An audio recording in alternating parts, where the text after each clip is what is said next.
Hello everyone. भूगोल का परिचय देखेंगे आज। ये फर्स्ट वीडियो होगा भूगोल का।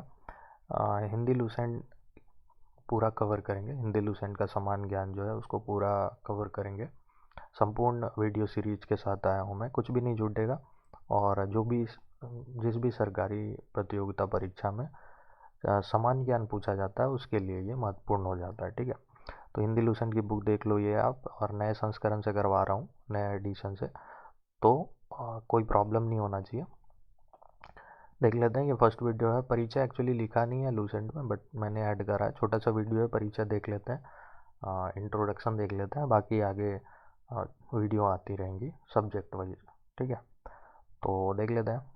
पहले सर्वप्रथम जो है भूगोल शब्द का प्रयोग किसने किया था, तो इरेटोस्थेनीज ने किया था। ये एक ग्रीक विद्वान थे जिनका जीवन काल कब से कब तक था, तो 246 से लेकर के 194 ईसा पूर्व तक था। ठीक है, और ग्रीक शब्द जो था वो दो, मतलब ये भूगोल की अगर बात करें तो यह दो ग्रीक शब्दों से बना हुआ था। क्या? पहला कौन था? जियो, जिसका मतलब था पृथ्वी, और ग्राफोस का मतलब था वर्णन। मतलब मिक्स करके अगर देखें, साथ में देखें, तो इसका क्या मतलब हो जाता है? इसका मतलब होता है पृथ्वी का वर्णन। अगर इंग्लिश में हम देखो तो भूगोल को ज्योग्राफी कहते हैं। तो इसको, ये दो शब्दों से बना है, दो ग्रीक भाषाओं से बना है, सॉरी, दो ग्रीक शब्द से बना है, जियो और ग्राफोस। ये ध्यान में रखना है। पृथ्वी का वर्णन इसका मतलब हो जाता है। और भूगोल के नामकरण का बात कर ले या प्राथमिक स्तर पर व्यवस्थित करने का बात कर लें, ये दोनों चीज़ों का श्रेय जो है वो किसको जाता है? यूनान के निवासियों को जाता है। हिकेटियस एक मतलब वैज्ञानिक थे जो कि जिसने एक बुक लिखी, जस पीरियोडिस। यहाँ पे जस छूट गया है, सॉरी। इसका क्या मतलब था? पृथ्वी का वर्णन। इसमें सर्वप्रथम भौगोलिक तत्वों का क्रमबद्ध मतलब समावेश किया गया है, उसके बारे में बताया गया है। और ये फिगर है किसका? ये इरेटोस्थनीज का फोटो है। ठीक है, तो ये देख लो आप। ऐसे कुछ इंपॉर्टेंट ही नहीं है फोटो, बट ध्यान में रखना कि हाँ, से थोड़ा थोड़ा ऐड कर दूंगा साइड से, तो याद रखने में आसानी होगी। भूगोल का जनक किसको कहते हैं? तो हिकेटियस। ठीक है, भूगोल का जनक ध्यान में रखेंगे हिकेटियस। कुछ लोग इरेटोस्थनीज भी कहते हैं, बट नहीं, वो भूगोल के जनक नहीं है, वो व्यवस्थित भूगोल के जनक है। वो आगे देख लेते हैं। ठीक है, वर्तमान भूगोल का जनक मतलब मॉडर्न ज्योग्राफी का अगर फादर की बात करें तो अलेक्जेंडर वॉन हेम्बोल्ट वर्तमान भूगोल का जनक इनको कहा जाता है। व्यवस्थित भूगोल का जनक इरेटोस्थनीज, जो मैं बता रहा था। भूगोल भौतिक भूगोल का जनक इसको कहते हैं पिलिडोनियम। देन सांस्कृतिक भूगोल का जनक कार्ल ओसावर। देन गणित भूगोल के संस्थापक कौन थे? थेल्स व एनेक्सीमिंडर। आगे विश्व ग्लोब का निर्माता किसको कहा जाता है? मार्टिन बैहम। विश्व मानचित्र के निर्माता करता है एनेक्सीमिंडर। और भौगोलिक विश्वकोश के रचनाकार कौन है? स्ट्रैबो। ठीक है, ये एक्चुअली बॉक्स में दिया गया है, बट बॉक्स का भी मैं इन्फॉर्मेशन इसमें ऐड करते रहा हूँ, कुछ भी नहीं छोड़ूंगा, सारा कवर करेंगे। इसको अगर आप बार बार देखते हो तो ये सारी चीज़ें आपको याद हो जाएंगी। ठीक है, आगे बढ़ते हैं। अध्ययन के लिए स्वतंत्र रूप में भूगोल विषय को जो है वो 19वीं शताब्दी में मान्यता मिली कि अब स्वतंत्र रूप से इसके बारे में अध्ययन कर सकते हैं। ये 19वीं शताब्दी में आई। 20वीं शताब्दी के आरंभ में भूगोल मनुष्य और पर्यावरण के बीच में जो संबंध है उसके अध्ययन के संस्थापक के रूप में विकसित हुआ। ठीक है, उसके संबंध के बारे में बातें होने लगी, और इसमें दो विचारधाराएं सामने, ये दो विचारधाराएं थी। पहली कौन थी? संभववाद। तो संभववाद के अनुसार क्या है? मनुष्य और पर्यावरण, मनुष्य जो है, मतलब इसके अनुसार, संभववाद के अनुसार मनुष्य जो है अपने पर्यावरण में परिवर्तन करने में समर्थ है। ठीक है, तथा मतलब बाकी वह प्रकृति प्रदत्त अनेक संभावनाओं को अपनी इच्छा के अनुसार प्रयोग कर सकता है।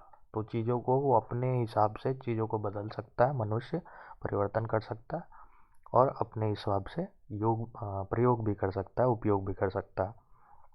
इस विचारधारा को किसने समर्थ किया?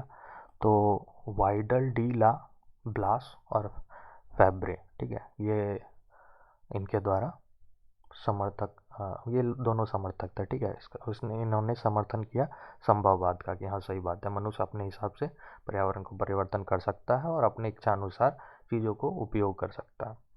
बट दूसरा क्या है, निश्चयवाद। निश्चयवाद का क्या मतलब है, मनुष्य जो है इसके अनुसार, मतलब निश्चयवाद के अनुसार मनुष्य के सारे काम जो है पर्यावरण पे निर्धारित है, मतलब पर्यावरण के हिसाब से चलता है मनुष्य, ना कि मनुष्य के हिसाब से परिवर्तन चलता है।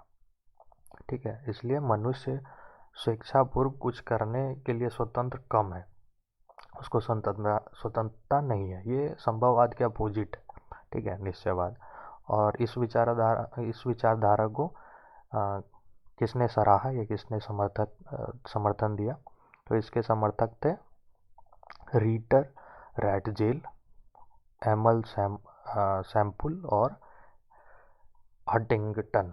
ठीक है, तो ये लोग इसके समर्थक थे निश्चयवाद के। बाकी कुछ भूगोल की परिभाषाएं दी हुई हैं, तो वो देख लेते हैं।